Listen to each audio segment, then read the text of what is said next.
ada penambahan 88 dari 90 mahasiswa. Nanti yang 2 kalau memang nyusul ya bisa absen di belakang seperti biasanya. Baik, kita mulai saja kuliah pada siang hari ini. Sebagai informasi, sebenarnya saya sudah memberikan tugas ya minggu yang lalu, tetapi karena tabs untuk assignment belum ditambahkan oleh tim siapnya Undip, saya sudah request tadi, sudah request untuk ditambahkan, tetapi masih on proses. Mudah-mudahan bisa segera ditambahkan begitu ya. Untuk yang kelas A sudah bisa ditambahkan, yang kelas B kenapa ini masih belum. Sementara tugasnya di hold dulu, nanti kalau sudah ada assignment akan saya infokan lewat Kormat dan bisa disubmit via assignment di Teams kita siang hari ini. Baik, jadi kita akan melanjutkan apa yang sudah kita bahas minggu yang lalu, masih terkait dengan proses pengolahan sampah secara biologis begitu ya.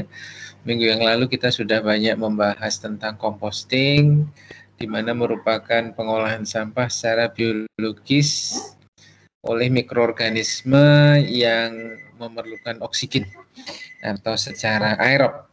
Ini akan saya menyampaikan lagi beberapa tambahan materi begitu ya, yang mungkin bisa untuk memperkaya. Dan semua materi sudah saya upload, termasuk materi yang kita bahas pada siang hari ini di Teams. Nanti silakan bisa diakses, bisa di-download untuk dibaca dan dipelajari.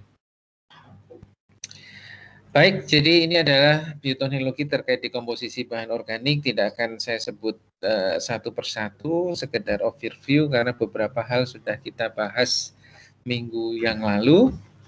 Ini adalah contoh-contoh atau jenis-jenis bahan organik. Saya kira ini kita skip saja. Bahan organik dari dapur terkait dengan proses composting yang bisa dilakukan di rumah masing-masing. Kemudian ada yang dari kebun dan halaman juga sama, bisa dilakukan di rumah masing-masing. Kemudian ada bahan organik lainnya, dan yang menjadi catatan adalah bahwa bahan-bahan tersebut dipotong kecil-kecil. Kemudian yang tidak disarankan untuk dikomposkan, saya kira kita sudah bahas kemarin, pada dasarnya yang hewani, termasuk kotoran hewan begitu ya, sisa hewan, daging, tulang dan lain sebagainya.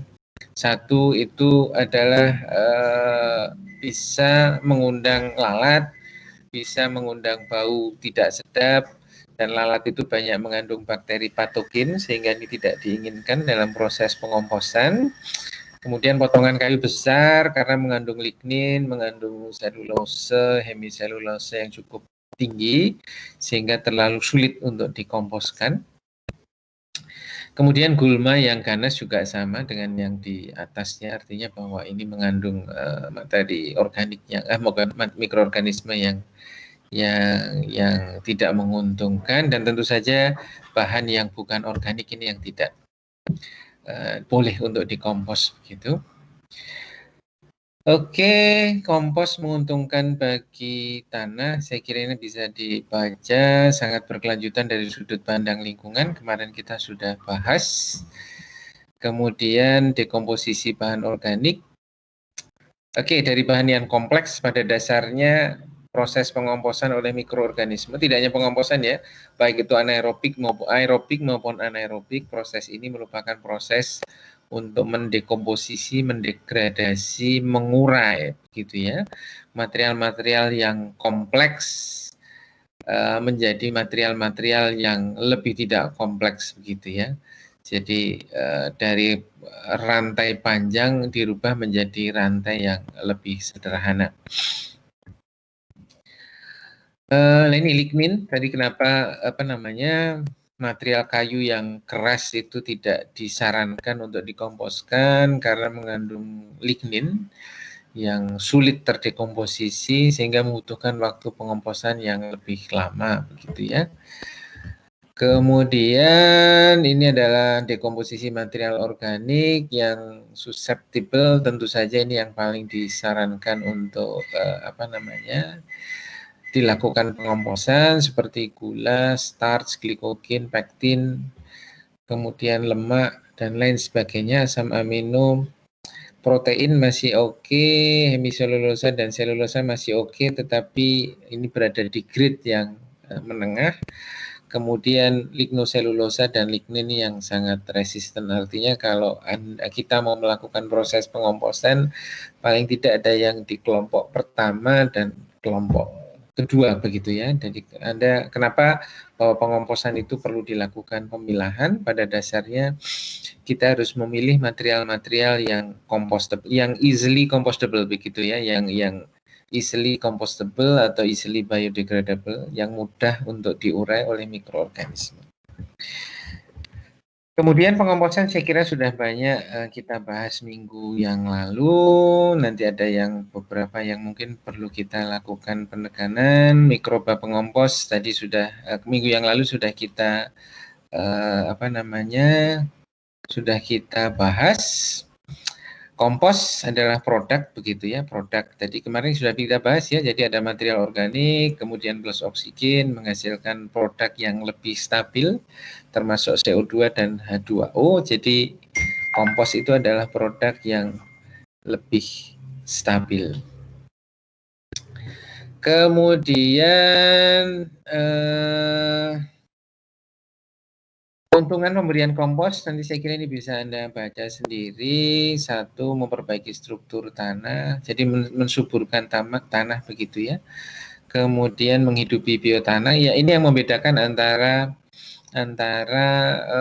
pupuk yang terbuat dari kompos, dari kompos betul, dengan pupuk-pupuk yang chemical. Artinya yang satu justru kontraproduktif terhadap terhadap biota yang ada di dalam tanah, kesuburan tanah, sedangkan yang kompos itu justru sebaliknya. Ini bisa mengembalikan kesuburan tanah, kemudian bisa menghidupi biota yang ada di dalam tanah, begitu.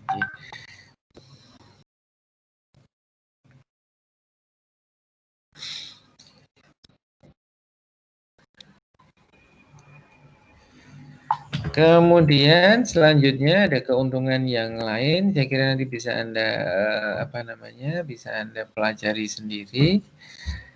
Kemudian tes pengomposan masih oke. Saya kira kemarin beberapa hal yang terkait dengan kenapa kompos itu perlu cukup air, kenapa perlu cukup oksigen, karena pada dasarnya merupakan proses yang aerobik, jadi memang perlu oksigen. Nanti ada di dalam materi ini, nanti silakan bisa diakses. Kenapa perlu kecukupan air yang cukup? Karena ingat bahwa mikroorganisme itu dalam mendekomposisi sampah menggunakan proses enzimatik, begitu ya, di mana enzim itu dikeluarkan pada saat dia berada di dalam selaput air, begitu ya. Dan kenapa bahwa kemudian proses dekomposisi itu membutuhkan kelembapan yang cukup, begitu. Jadi enzim itu baru dikeluarkan oleh mikroorganisme pada saat antara material organik dan dia itu berada dalam selaput air yang sama. Kemudian nutrien dan untuk mikroba, saya kira bahwa nutrien itu terkait dengan rasio C/N kemarin. Jadi kebutuhan karbon dan nitrogen ini merupakan nutrien yang dibutuhkan oleh mikroba. Kemudian kesesuaian suhu, jadi suhu yang kemarin kita sudah bahas ya, ada fase mesofilik dan fase termofilik, di mana di awal terjadi proses suhu yang mesofilik, kemudian di tengah-tengah pengomposan termofilik, yang nanti pada akhir pengomposan suhu akan mengalami penurunan lagi. Baik, kita sudah bahas eksoterm, panas, menghasilkan H2O yang menguap, kemudian karbon dioksida, kemudian nutrien dan mineral yang berupa material yang lebih stabil, yang sangat stabil, Ini yang kompos itu yang ada di yang nomor 4 itu ya.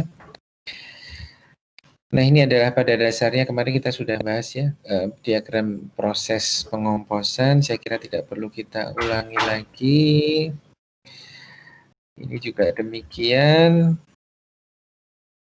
Nah, kenapa diberi sungkup? Kadang-kadang ini yang diperlukan pada saat apa namanya?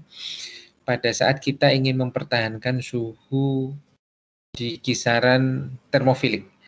Jadi, nah inilah kenapa bahwa proses kompos yang non alamiah itu sangat membutuhkan campur tangan manusia.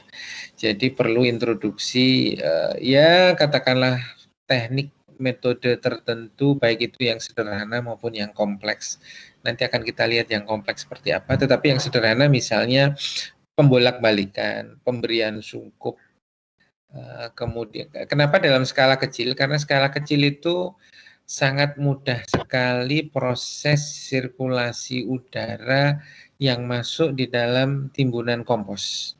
Sehingga suhu itu cepat sekali turun begitu ya, bisa dibayangkan ya. Nah, supaya kecuali kalau pilenya itu besar. Jadi kalau timbunannya besar itu praktis material yang berada di dalam tengah timbunan itu lebih sulit untuk mendapatkan sirkulasi udara, sehingga dia lebih mudah untuk mempertahankan panas yang dihasilkan begitu ya. Lain halnya kalau timbunan itu dalam ukuran yang kecil, sehingga proses sirkulasi udara udara masuk ke dalam timbunan itu menjadi lebih mudah, sehingga suhu mencapai termofilik itu hanya berlangsung dalam waktu yang lebih singkat. Oleh sebab itu perlu dilakukan penutupan, sungkup istilahnya diberi sungkup itu penutupan pada timbunan supaya suhu tinggi itu bisa dipertahankan dalam waktu tertentu begitu.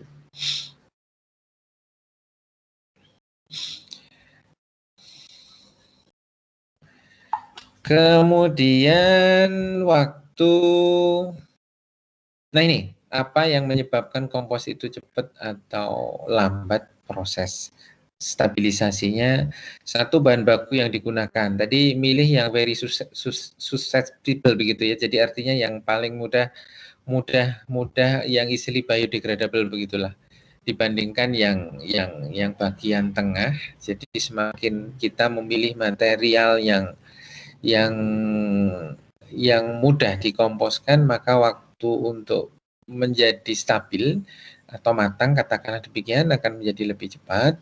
Kemudian campuran bahan baku. Jadi campuran bahan baku kemarin kita sudah bahas minggu yang lalu bagaimana bahan baku yang kita komposkan itu bisa berada di dalam rasio CN yang optimal. Jadi antara 25 sampai 30 begitu ya.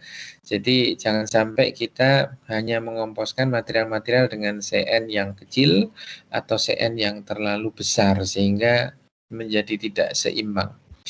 Kemudian suhu itu yang kita pertahankan, termasuk proses pembolak-balikan, kemudian proses pemberian sungkup itu dalam rangka mempertahankan suhu. Kelembapan sekali lagi sudah kita bahas bagaimana fungsi air di dalam proses pengomposan, fungsi penghawaan jadi bolak-balik dan lain sebagainya. Satu, untuk mengatur suhu. Yang kedua, jangan sampai bahwa terutama untuk yang pile besar ya, timbunan yang besar itu, jangan sampai bahwa nanti yang berada di tengah itu karena tidak mendapatkan oksigen yang cukup, maka prosesnya berubah menjadi proses anaerob. Nah, itulah kenapa tricky begitu ya, melakukan proses pengomposan itu tricky, artinya harus dilakukan dengan cara-cara yang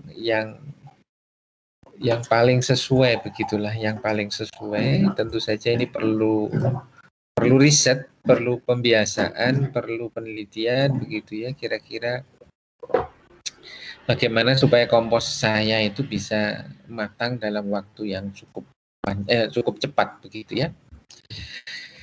Kemudian, nah ini kemarin grafik ini sudah kita bahas ya di awal ada terkait dengan hubungan antara waktu dan temperatur begitu ya, waktu yang temperatur. Jadi kalau kita melihat ini relatif lebih rinci begitu ya. Jadi di awal itu proses yang terjadi adalah mesophilic stage, kemudian di bagian tengah itu sudah mulai naik pada fase termofilik di mana suhunya di atas 40-45 derajat Celcius bisa mencapai 65 derajat Celcius. Jadi kalau Anda melakukan pengomposan pada saat suhu itu mencapai setinggi itu sudah masuk ke termofilik, maka disebut sebagai intensive decomposition. Jadi proses penguraian yang intensif. Jadi di situ aktivitas mikroorganisme itu sangat tinggi. Jadi dia makan dengan giat begitu ya, proses mendekomposisi dengan giat karena prosesnya memang eksoterm sehingga dihasilkan panas yang cukup banyak. Panas ini yang kemudian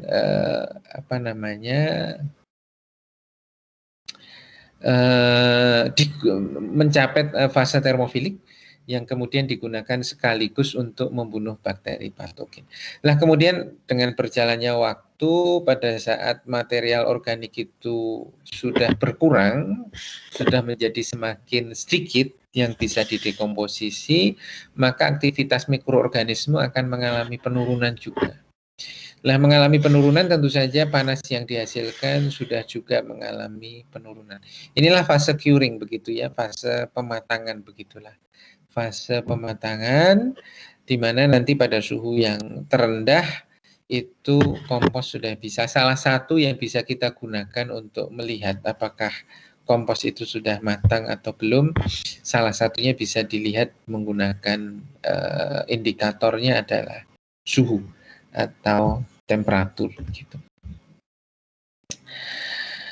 Nah, pematangan merupakan proses aerobik sehingga perlu kecukupan hawa, ukuran tumpukan harus kecil, kelembapan tidak boleh berlebih, kemudian tumpukan besar memerlukan pemompaan. Nah, ini nanti kita lihat kalau tumpukannya semakin besar, yang tadi saya sampaikan bisa menyebabkan proses yang ada di dalam itu berubah menjadi proses anaerob, di mana ketersediaan oksigen tidak tersedia lagi,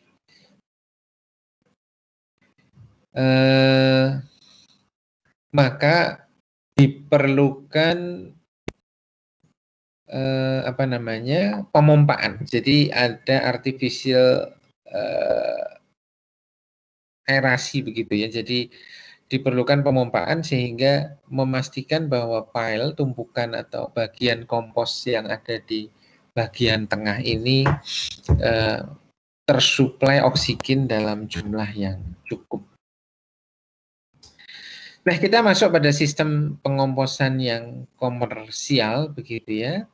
Pengomposan yang komersial di mana hal-hal yang mereka lakukan, yang dilakukan adalah yaitu tadi kuncinya mengatur suhu, oksigen, dan kelembapan. Tentu saja bahwa bahan itu sudah diasumsikan sudah terpilih begitu ya, bahan yang terpilih dengan CN rasio yang memadai, yang sudah optimal, yang sudah dilakukan penyampuran sedemikian rupa sehingga pada saat proses pengomposan itu yang diatur tinggal suhu, oksigen, dan kelembapan.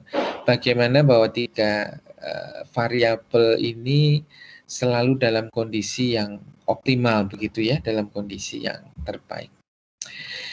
Nah, ini adalah proses pengomposan turn windrows. Jadi windrows yang dibolak-balik. Jadi seperti open windrows biasa, tetapi kalau open windrows biasa dalam skala non-industri kecil, proses pembalikannya dilakukan manual. Seperti ini ya, dengan tenaga manusia dibolak-balik dalam waktu yang berkala. Tetapi karena ini sudah dalam level industri, maka proses pembalikan ini dan jumlahnya banyak tentu saja, filenya banyak, proses pembalikan ini dilakukan dengan menggunakan peralatan mekanik begitu ya, peralatan mekanik. Jadi ini beberapa karakteristik daripada turn windrow, jadi windrow yang dibalik bolak-balik gitu ya. Maksudnya ini adalah common system, jadi sistem yang paling banyak dilakukan. Kemudian low capital cost, jadi memang Anda lihat bahwa capital cost-nya hanya menyediakan lahan dan alat ini begitu ya, alat yang Anda lihat di gambar itu. Jadi ini adalah alat untuk membolak-balikkan. Jadi dia bolak-balik di tumpukan begitu ya, itu adalah dalam rangka untuk membolak-balik windrows.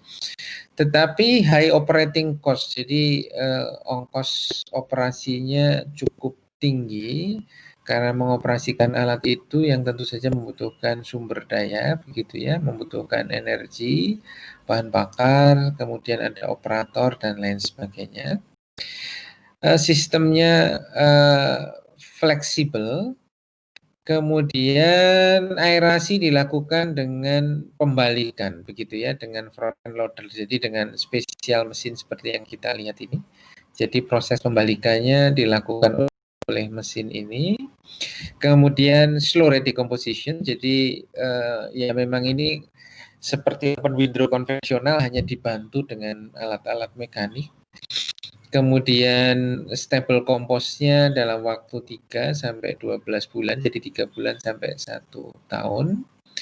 Kemudian windrows bisa dilakukan di outdoors atau ada atap yang memang dibuat. Jadi kalau curah hujannya tinggi tentu saja sangat tidak direkomendasikan kalau tanpa atap begitu ya, karena nanti selalu basah karena hujan sehingga terlalu banyak air, kadar airnya terlalu tinggi, sekali lagi bisa menyebabkan prosesnya berubah menjadi anorganik begitu. Kemudian, nah ini aerated windrows. Jadi ini adalah windrows yang tadi saya sampaikan, karena tidak perlu pembalikan, pilenya biasanya tinggi, maka diberi selang-selang ini sebagai, nanti selang yang di dalam itu berlubang-lubang begitu ya. Jadi kemudian diberikan pompa begitu, diberikan pompa untuk memompa udara sehingga memastikan bahwa oksigen atau udara bisa merata dalam timbunan yang di bagian tengah. Di sini disebutkan no turning, jadi sudah tidak perlu lagi ada pembalikan gitu ya. Windrows must be covered, jadi harus ditutup dengan kompos yang sudah matang begitu, yang sudah selesai untuk mengurangi bau. Kemudian perlu space yang lebih efisien dibandingkan model yang turn windrows tadi. Kemudian fleksibilitasnya tidak sebaik yang turn windows, perlu preparasi yang cukup baik. Kemudian kontrol terhadap temperatur ini relatif kecil, sedikit. Dan juga kontrol terhadap proses aerasi karena sudah disiapkan menggunakan aerated seperti ini. Jadi mohon maaf ini yang pasif ya, yang pasif. Ini yang pasif, mohon maaf. Jadi memang ada ini tetapi tidak ada penambahan oksigen dari alat. Jadi karena ini pasif, mohon maaf, saya salah baca judul. Jadi passively aerated windows. Jadi betul-betul udara itu masuk ke dalam selang-selang ini, pipa-pipa ini secara alamiah begitu ya. Jadi ini yang pasif. Kompos matangnya 10 sampai 12 minggu, relatif lebih cepat dibandingkan yang turn window ini yang 3 sampai 12 bulan. Ini karena memang prosesnya dibantu dengan penambahan sistem di mana oksigen ini diharapkan bisa mencapai tengah timbunan dalam walaupun tanpa dilakukan pembalikan. Nah, kalau ini yang aktif, jadi aerated ini jadi yang memang ditiup oleh alat yang bisa mengalirkan udara ke dalam timbunan kompos ini. Jadi ini relatif lebih lebih canggih begitu, karena kalau yang ini secara alamiah, jadi pasif, sedangkan yang ini menggunakan alat atau blower begitu. Capital cost-nya medium, operating cost-nya juga medium, jadi hanya bagaimana kita bisa menyediakan blower-blower yang digunakan untuk meniupkan oksigen. Kemudian apa namanya, efisien dari space, saya kira ini kurang lebih tipikal dengan apa yang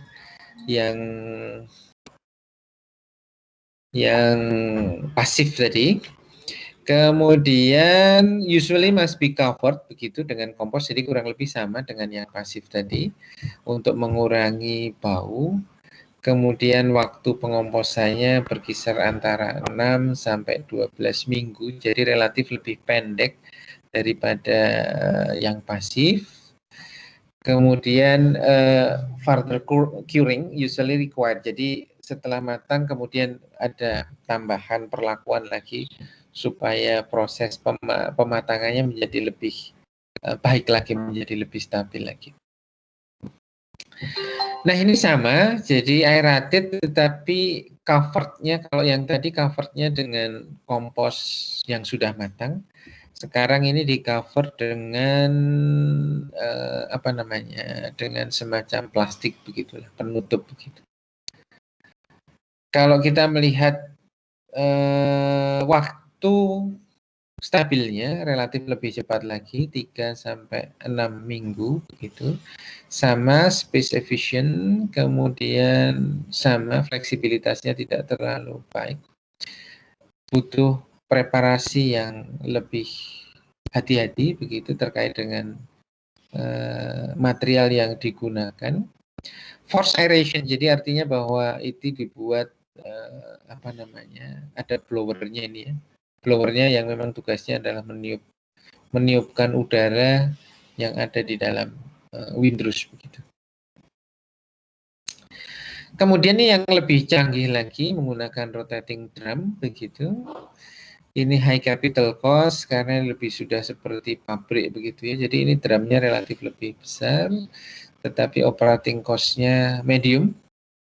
Kemudian preparasinya lebih kecil karena ada constant mixing. Jadi karena dia berputar terus, percampurannya ini menjadi lebih optimal begitu ya proses pengadukannya.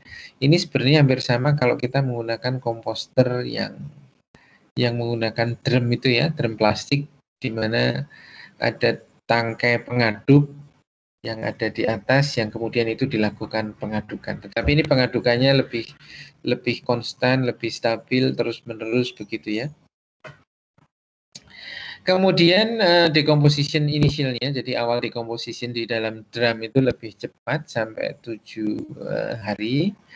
Kemudian masih diperlukan proses dekomposisi dengan menggunakan sistem windrush. Jadi pada dasarnya ini untuk mempercepat di awal, tetapi masih belum sempurna, masih harus disempurnakan lagi dengan menggunakan sistem windrush begitu ya. Kemudian ini jadi ini menggunakan channel, menggunakan seperti parit begitu ya, seperti parit yang nantinya juga sama dibolak-balik begitu. Jadi kalau yang ini nanti juga ada alat pembalik. Jadi saya sebenarnya ada foto lagi yang memperlihatkan proses ini. Tadi saya cari.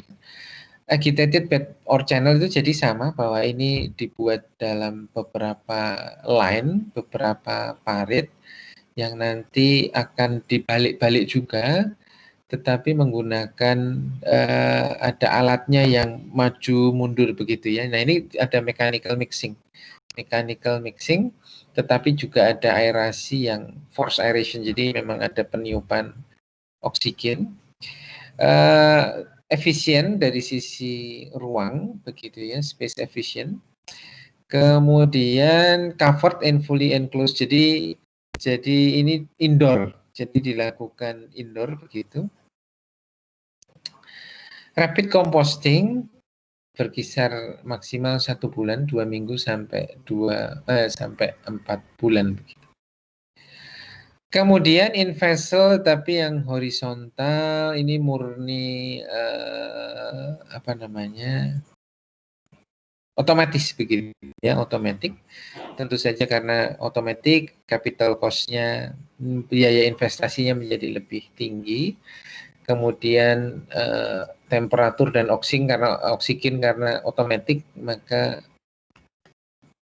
bisa lebih seragam begitu ya, uniform gitu, lebih, artinya memang dibandingkan yang konvensional ini relatif lebih bisa mengoptimalkan segala bentuk parameter yang dibutuhkan oleh pengomposan, misalnya temperatur, oksigen, dan lain sebagainya. Bisa di dalam building, bisa outdoor, kemudian karena dia enclosed begitu ya, artinya dia tertutup, maka bisa di lokasi yang buffernya itu minimal, artinya dia bisa berdekatan dengan peruntukan yang lain begitu ya, peruntukan yang lain. Kemudian very fast composting berjalan 7-14 hari. Kemudian masih selalu dibutuhkan curing dengan menggunakan windrows atau in vessel, jadi sangat tergantung daripada hasil yang di output yang dihasilkan nanti. Kemudian selanjutnya ini in vessel, tetapi kalau yang tadi horizontal, ini adalah yang vertikal, sama automated system, performanya kurang lebih sama ya, jadi bisa dicapai seragam untuk temperatur dan oksigennya, sama-sama bisa di building maupun di outdoor, jadi kurang lebih karakteristiknya sama, baik yang horizontal configuration maupun dengan yang menggunakan vertical configuration. Nah, ini ringkasan, jadi beberapa waktu yang dibutuhkan oleh berbagai macam sistem pengomposan begitu ya. Misalnya windrows dengan pembalikan yang tidak terlalu frequent, tidak terlalu sering begitu ya. Biasanya materialnya adalah dari kebun, garden organics, manur itu kotoran begitu ya, dan lain sebagainya. Nanti tipikal berapa proses dekomposisinya, dari yang atas itu yang relatif paling lama sampai yang ke bawah itu adalah teknologi atau metode-metode yang paling cepat begitu ya, paling cepat. Jadi vertical configuration, misalnya seperti yang kita lihat di gambar terakhir tadi, in vessel itu relatif lebih cepat. Kemudian rotating drum juga lebih cepat, juga sama cepat begitu ya, dan lain sebagainya. Ini adalah beberapa teknologi pengomposan. Oke, berbagai masalah yang muncul dalam proses pengomposan. Bau busuk biasanya muncul karena berubah menjadi anaerob, sehingga disebabkan karena terlalu basah tadi ya, sehingga ditambahkan bahan pengembang atau biasanya dibolak-balik. Bau tidak busuk, tidak ada proses dekomposisi, N-nya terlalu sedikit. Kenapa? Bahwa CN rasio itu penting. Jadi N itu yang digunakan sebagai bahan makanan begitu ya. Karbonnya banyak misalnya, tetapi bahan makanannya atau N-nya terlalu sedikit. Atau tumpukan kering, biasanya yang karbonnya lebih banyak, maka ditambahkan bahan hijauan atau ditambahkan kadar air yang baru. Nah, ini terkait dengan kadar air, saya kira tadi ya sudah kita bahas kemarin juga demikian, prosesnya enzimatik. Kemudian optimum antara 50% sampai dengan 60%. Kemudian hindari penambahan air yang terlalu banyak. Tadi sekali lagi ya, misalnya terlalu banyak bisa menyebabkan prosesnya ini membentuk zona anaerob begitu ya, dan terbentuk bau busuk. Nah, ini kelembapan untuk masing-masing material. Jadi makanan, kalau hanya bahan makanan saja kelembapannya perlu diturunkan, maka ini perlu dicampur dengan material yang lain yang lebih kering, termasuk juga mungkin bisa dicampur dengan gergajian kayu, termasuk juga nanti ada proses adjustment, penyesuaian terhadap nilai CN rasionya begitu. Kemudian oksigen juga sama, konsumsi karbon untuk mendapatkan energi sama seperti kita yang memerlukan oksigen. Oksigen di udara 21%, tetapi mikroba aerob membutuhkan konsentrasi oksigen di atas 5%.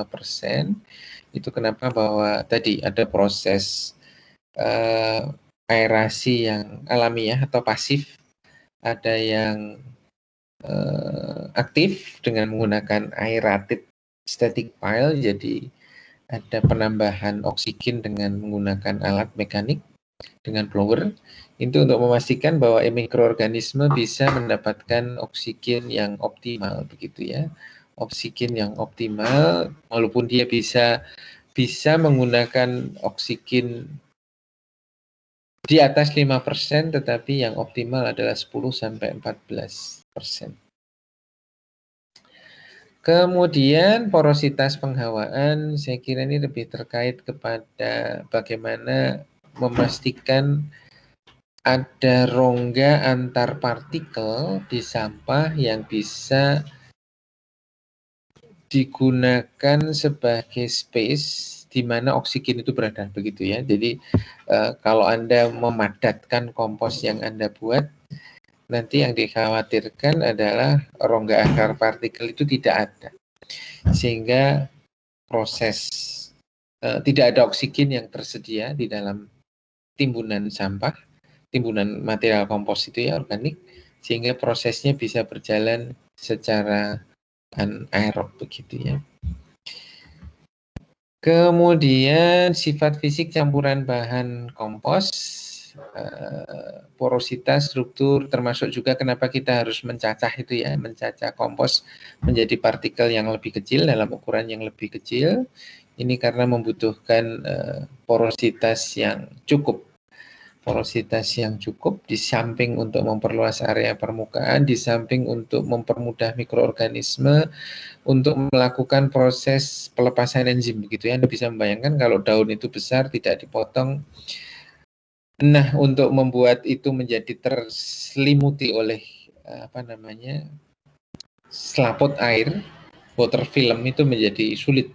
Tetapi kalau kita bisa potong-potong itu menjadi ukuran yang lebih kecil, proses water filming itu menjadi lebih mudah.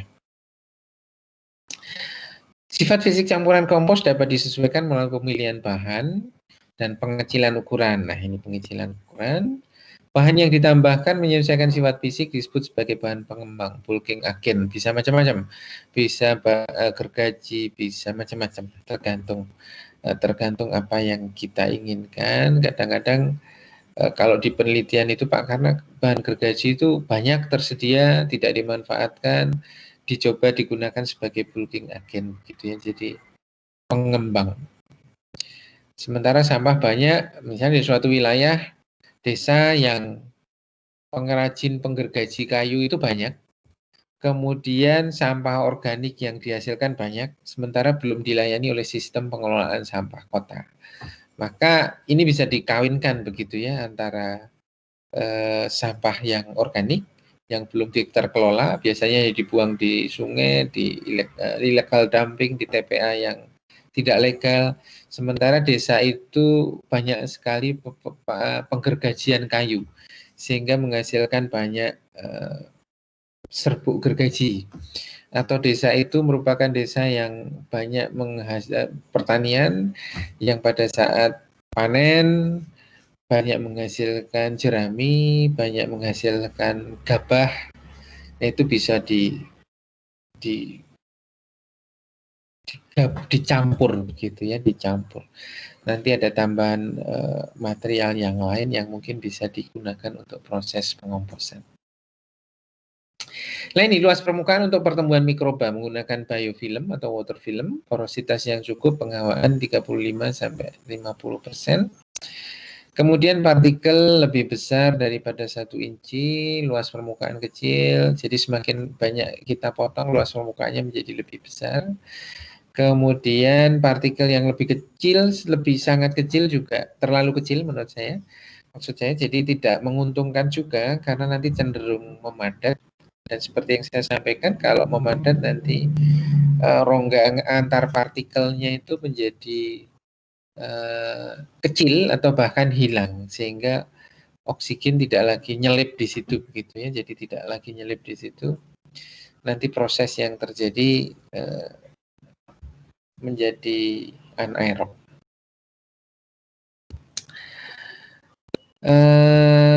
Nah ini profil oksigen pada turn windows. Jadi Anda bisa lihat semakin tinggi, semakin banyak jaraknya dari eksterior, maka kandungan oksigennya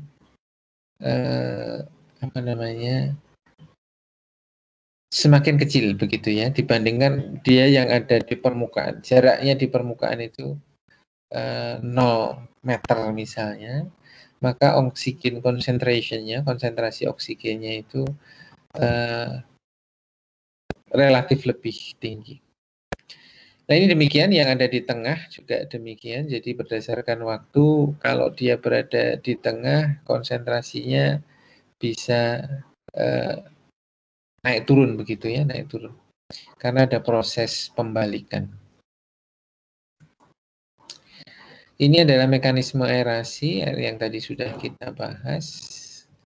Kemudian nutrien, sekali lagi kita sudah bahas ya, T per N rasio antara 25 sampai 30. Jadi C-nya 25 sampai 30, N-nya 1.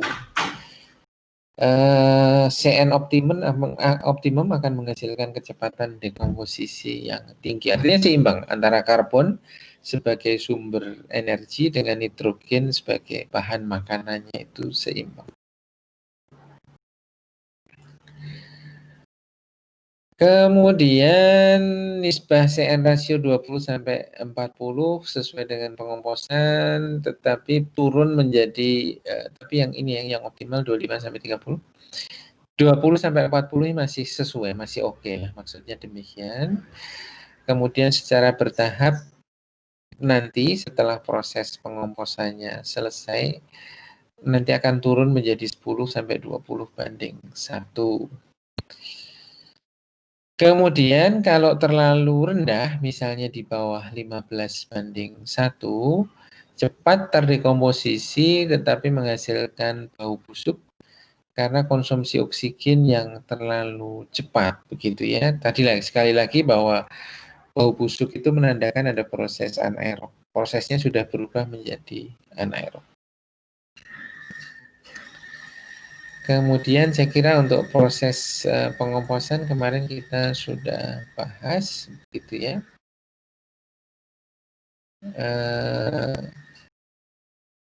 Ini sudah, kemudian ini berbagai nilai CN rasio. Tadi yang minggu lalu kita sudah saya berikan ada tabelnya ya, masing-masing material itu memiliki rasio CN itu berapa. Ini sisa makanan 15 banding 1. Nah ini tadi ya 15 banding 1, dia menyebutkan kalau 15 banding 1 itu rendah, mudah membusuk. Jadi saya kira ini sudah sering kita alami. Limbah makanan itu cepat membusuk karena memiliki nisbah CN rasio yang kecil, 15 banding 1. Kemudian sisa kebun ini memiliki CN rasio yang tinggi, sehingga ini juga sulit membusuk. Serutan kayu juga demikian. Kemudian pupuk kandang ini relatif kecil, maka juga sama. Ini pupuk kandang CN rasionya antara 5 sampai 10 banding 1. Jadi kalau sudah matang tadi ya, akan mengalami penurunan nisbah CN rasio, nisbah CN-nya. Nah, ini sama seperti tabel yang lalu dalam bentuk yang berbeda. Saya kira ini jenis-jenisnya ada yang sama, ada yang berbeda. CN yang sudah mendekati ideal, misalnya bisa kita lihat ini ya, seaweed atau apa ya, rumput laut ya, 25 CN rasionya. Kemudian ini buah-buahan berkisar antara 20 sampai 49, sangat tergantung dari jenis buahnya apa dan lain sebagainya.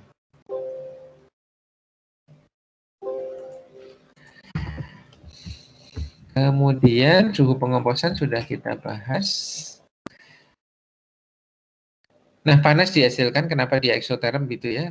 Panas dihasilkan daripada metabolisme senyawa organik. Akumulasi daripada panas yang dihasilkan meningkatkan suhu. Nah ini, pengomposan skala kecil tidak menghasilkan panas karena hilang melalui konveksi. Oleh sebab itu kenapa perlu disungkup itu ya, perlu ditutup. Ini sudah perubahan selama pengomposan juga sudah.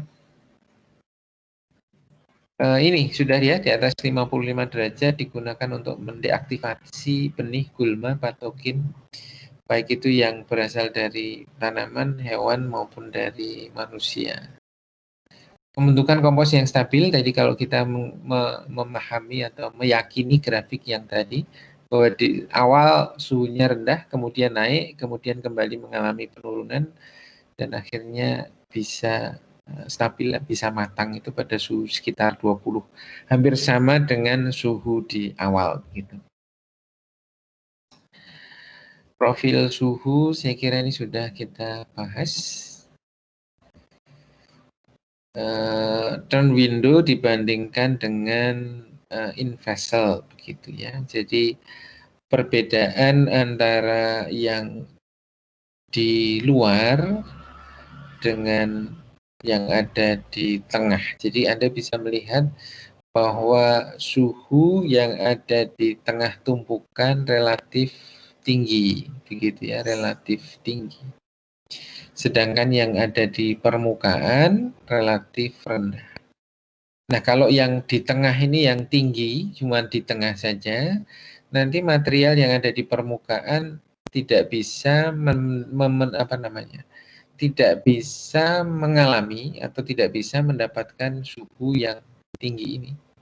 Sehingga bakteri patogen atau yang merugikan termasuk gulma dan lain sebagainya pada material yang ada di atas ini menjadi tidak mati. Oleh sebab itu perlu pembalikan. Maka turn window itu perlu dibolak-balik begitu ya. Sehingga nanti suatu saat ini yang ada di tengah. Sehingga dia mengalami suhu yang tinggi juga. Ini dengan yang in vessel juga di mana tadi ya sudah ada lebih homogen. Tadi masih ingat ya bahwa di in vessel baik yang itu horizontal maupun yang vertikal, ini suhu antara yang di tengah dengan yang di permukaan relatif homogen. Suhu mempengaruhi komposisi dalam populasi mikroorganisme. Peningkatan pesat ditunjukkan dengan peningkatan suhu, tadi sudah kita bahas begitu ya. Setelah suhu meningkat, mikroba mesofilik akan mati dan mikroba termofilik mulai mendominasi gitu ya. Kemudian pada saat suhu mencapai yang tertinggi, mikroba termofilik menjadi terhambat kecuali bakteri pembentuk spora. Kemudian kecepatan dekomposisi menjadi lambat, jadi proses curing itu ya.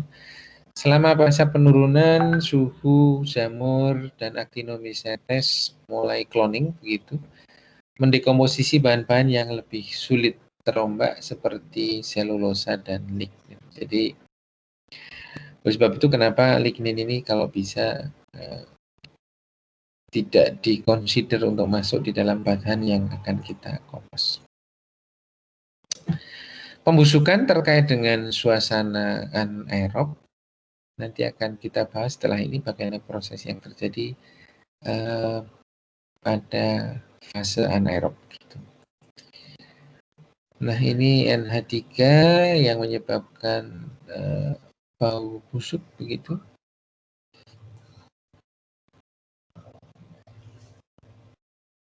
Nah, ini cara-cara penanganannya. Ini pH begitu ya. Kita kemarin sudah bahas pH aktif itu kalau 65 netral ya, yang lebih netral begitu ya. Kemudian apa yang terjadi kalau pH-nya di bawah 6,5 begitu ya, sudah dekat-dekat asam begitu. Di mana jamur lebih dominan daripada bakteri, proses pengomposan dapat terhambat, dapat dicegah dengan menjaga oksigen lebih daripada 5%. Kemudian di atas 8 terbentuk gas amonia bila komposnya banyak mengandung material N gitu. Populasi mikroba menurun.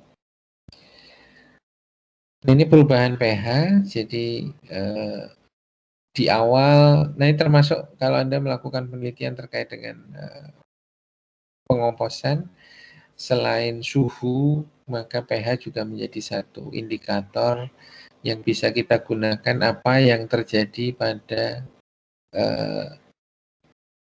kompos atau composting yang kita lakukan.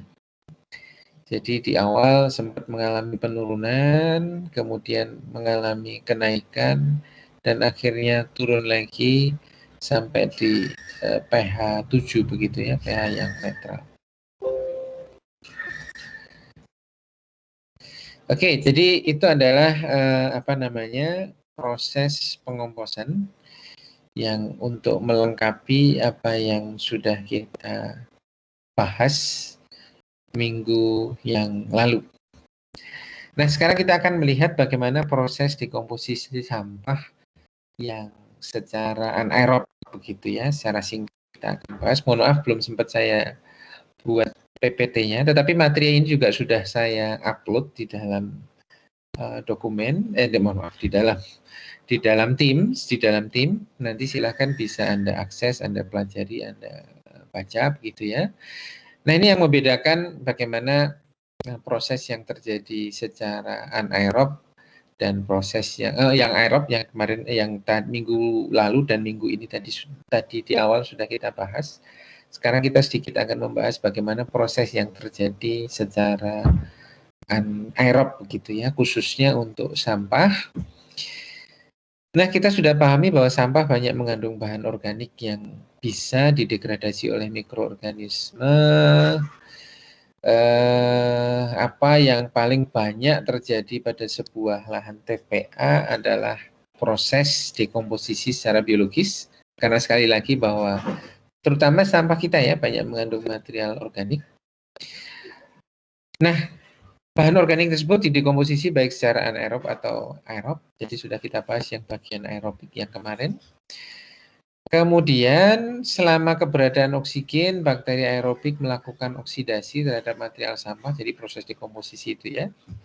Nah, pada saat kandungan oksigen sudah habis, ini yang terjadi di TPA pada khususnya spesifik, proses yang terjadi kemudian berubah menjadi proses anaerob yang menghasilkan CO2 dan metana. Nah, metana inilah yang bermanfaat sebagai atau dua gas ini disebut sebagai biogas, tetapi metana ini yang bisa kita manfaatkan sebagai sumber energi alternatif. Nah, kenapa bahwa di TPA itu bisa atau mainly secara utama menghasilkan metana karena dia bekerja secara anaerob. Mikroorganisme mendapatkan energi dari bahan organik, kemudian ini sudah jelas. Kalau proses dekomposisi sudah berakhir, sama ya, proses dekomposisi sudah berakhir, maka TPA itu sudah menjadi material yang stabil. Jadi dalam menjadi timbunan raksasa yang sudah stabil. Jadi seperti tanah begitu lagi ya. Jadi pada dasarnya hampir sama seperti yang terjadi di proses composting. TPA dikatakan stabil, salah satu indikatornya kalau pada saat kita melakukan uji terhadap lindi yang dihasilkan, maka lindi tersebut sudah tidak mengandung COD atau BOD yang konsentrasinya tinggi. Jadi salah satu indikator yang bisa kita gunakan adalah konsentrasi BOD COD dalam lindi. Biasanya sudah di bawah 1000 mg per liter itu. Biasanya TPA itu kan konsentrasi BOD COD-nya di dalam lindi itu cukup tinggi, belasan ribu. Nah, pada saat dia sudah mencapai di bawah 1000 mg per liter, ini menjadi salah satu indikasi bahwa kandungan organik yang ada di dalam timbunan sampah ini sudah habis atau sudah mulai habis, sudah terjadi, sudah menjadi material yang stabil atau matang. Nah, proses dekomposisi secara anaerob, degradasi secara anaerob itu terjadi dalam beberapa tahapan yang dilakukan oleh beberapa jenis bakteri, seperti bakteri hidrolisis, bakteri fermentasi, bakteri asetogenik, dan bakteri metanogenik. Jadi ini mohon maaf typo. Bakteri metanogenik itu bakteri yang bagaimana merubah material tertentu sebagai produk sebelumnya menjadi metan, begitu ya, asam asetat terutamanya menjadi metan. Kemudian bakteri pengurai sulfat. Jadi ini adalah kelompok-kelompok bakteri yang bekerja secara bergantian begitu ya, secara sekuensial, secara bergantian. Ini kalau di apa namanya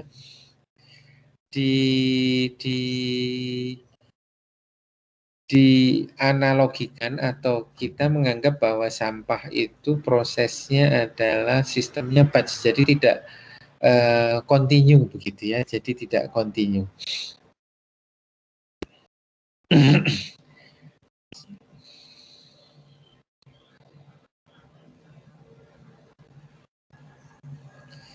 Jadi kalau continue tentu saja bahwa proses ini akan selalu terjadi berulang. Tetapi yang terjadi di sini adalah prosesnya dianggap prosesnya tidak continue. Jadi ada timbunan sampah yang didiamkan, tidak ada penambahan input sampah baru lagi. Nanti proses yang terjadi bergantian, dimulai dari proses hidrolisis, kemudian proses fermentasi, proses asetogenesis, sampai ke proses metanogenesis. Nah, ini adalah proses yang menurut Yuen dan Barlas, proses degradasi anaerobik itu terjadi pada 4 tahapan. Yang pertama adalah tahapan hidrolisis. Jadi sama seperti yang terjadi pada saat kita melakukan composting, di mana proses ini membutuhkan oksigen, membutuhkan air untuk proses hidrolisis. Jadi proses hidrolisis ini di mana material organik yang kompleks dalam bentuk padat ini diuraikan menjadi komponen yang lebih sederhana untuk dikonversi oleh mikroorganisme yang selanjutnya, yaitu tahapan proses fermentasi begitu ya. Misalnya proses hidrolisis itu merubah karbohidrat menjadi zat gula yang sederhana, protein menjadi asam amino, kemudian lemak menjadi gliserol, dan lemak jenuh dalam rantai yang masih panjang. Kemudian kalau kita melihat persamaan reaksinya, misalnya ini merubah karbohidrat menjadi gula yang sederhana adalah glukosa, misalnya adalah demikian. Jadi C6H10O4 ditambah air, karena proses hidrolisis namanya saja hidro, begitu ya, hidrolisis adalah proses pelarutan, begitulah, proses penguraian. Ini proses yang pertama kali, kemudian dirubah menjadi glukosa, ditambah ada H2 yang dihasilkan. Nah, kemudian proses yang kedua adalah proses fermentasi, di mana bahan organik terlarut ini dihidrolisis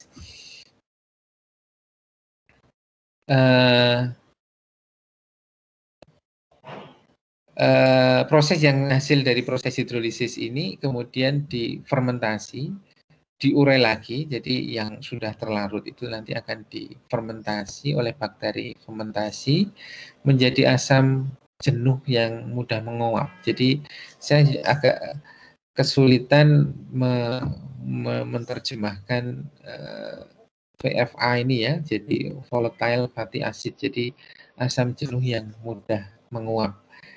Jadi tetapi pada dasarnya kita lihat produknya saja. Pada tahap asidogenesis ini, pada proses fermentasi ini, yang dihasilkan adalah asam-asam propionat, asam butirat, asam asetat, asam format, laktat, etanol, dan metanol. Jadi pada proses fermentasi ini ditandai dengan turunnya pH, jadi sangat asam gitu ya, turunnya pH menjadi asam. Namanya saja proses asidogenesis, pembentukan asid. Jadi proses fermentasi, proses pembentukan asam. Jadi salah satu indikator yang bisa kita temukan adalah pH-nya menjadi turun. Nah, dari produk ini hidrogen, karbon dioksida, dan asam asetat akan melompat menuju tahap yang ketiga adalah tahap asetogenesis. Nanti akan kita lihat diagram flow diagramnya seperti apa. Nah, ini adalah persamaan reaksi yang terjadi. Jadi bagaimana contohnya ini adalah glukosa yang tadi dihasilkan di sini ya, glukosa. Kemudian glukosa ini dirubah menjadi etanol, asam propionat, dan asam asetat misalnya. Jadi ini adalah etanol, asam propionat, dan asam asetat. Jadi 3COOH itu adalah asam asetat. Kemudian asam asetat inilah yang kemudian pada step yang ketiga yang disebut sebagai step acetogenesis ini merubah produk-produk ini, merubah produk-produk utama dalam tahapan asidogenesis ini menjadi asam menjadi asam jenuh dengan rantai yang terpendek ini ya. Jadi menjadi asam asetat karena disebut sebagai acetogenesis begitu. Jadi proses ini memang seperti yang saya sampaikan berlangsung berurutan. Jadi dimulai dari proses hidrolisis, asidogenesis, dan acetogenesis gitu ya. Dirubah menjadi karbon dioksida, hidrogen, dan asam asetat. Jadi ini adalah hasil yang dihasilkan pada tahapan acetogenesis, di mana asam propionat, glukosa, etanol ini dirubah menjadi asam asetat. Kita lihat bahwa semuanya produknya adalah CH3COOH, di mana ini merupakan senyawa daripada asam asetat. Rumus kimianya adalah ini. Kemudian selanjutnya adalah kelompok tahapan yang terakhir adalah proses pembentukan metan yang dilakukan dengan dua cara yang diproduksi oleh bakteri metanogen. Bakteri metanogen ini ada dua. Yang pertama adalah bakteri asetofilik. Bakteri asetofilik ini adalah mengkonversi asam asetat yang dihasilkan pada tahapan asidogenesis menjadi CH4 dan CO2. Kemudian kelompok bakteri yang kedua adalah bakteri hidrogenofilik yang ini mengkonversi CO2 dan hidrogen menjadi metana, begitu ya, menjadi metana. Ini bekerja dalam kondisi anaerobik penuh, sangat sensitif terhadap perubahan pH. Jadi dia hanya bekerja pada pH 6-8, pH-nya netral. pH-nya netral. Nah, ini yang kondisi ideal. Jadi kondisi ideal. Jadi terjadi pada tahap hidrolisis, kemudian asidogenesis, asetogenesis, sampai kemudian metanogenesis yang menghasilkan gas metan. Nah, yang menjadi catatan bahwa kalau proses penumpukan sampah itu dilakukan terus-menerus, jadi prosesnya ya sebenarnya tidak kontinu sih. Jadi ada penambahan sampah terus-menerus di dalam TPA misalnya, maka proses hidrolisis, proses asidogenesis ini akan terjadi dalam intensitas yang cukup tinggi. Seperti yang saya sampaikan tadi, bahwa dengan intensitas yang cukup tinggi pada dua proses ini, maka asam yang terjadi, VFA ini, akan terproduksi dalam jumlah yang besar, sehingga pH-nya cenderung rendah. Jadi pH-nya selalu asam terus begitu ya. Sehingga praktis kondisi ini menyebabkan bakteri metanogenes ini tidak bisa tumbuh, tidak bisa hidup. Karena ingat bahwa bakteri ini hanya hidup pada rentang pH netral 6 sampai 8. Nah, inilah yang yang menyebabkan CH4 menjadi tidak bisa terproduksi. Sehingga proses pembentukan metana pun dalam sebuah sistem tertentu harus juga dilakukan seperti composting. Bagaimana supaya proses itu bisa berjalan dengan optimal, itu harus ada rekayasa, harus ada kontrol begitulah. Harus ada perlakuan sehingga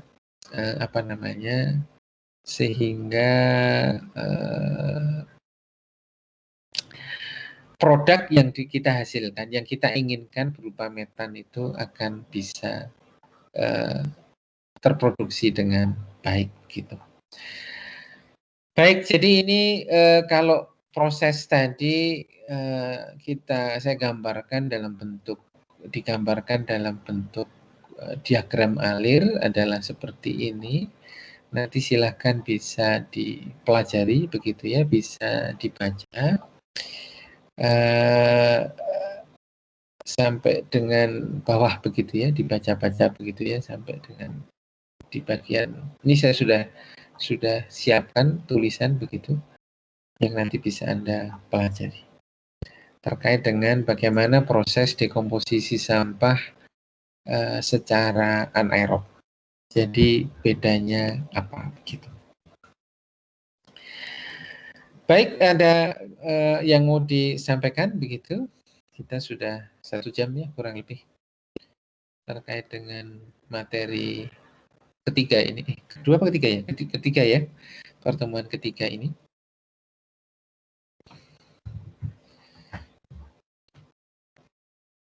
Sudah jelas?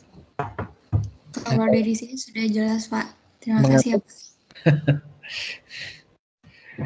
Baik, kalau tidak ada yang disampaikan, kita akhiri. Nanti akan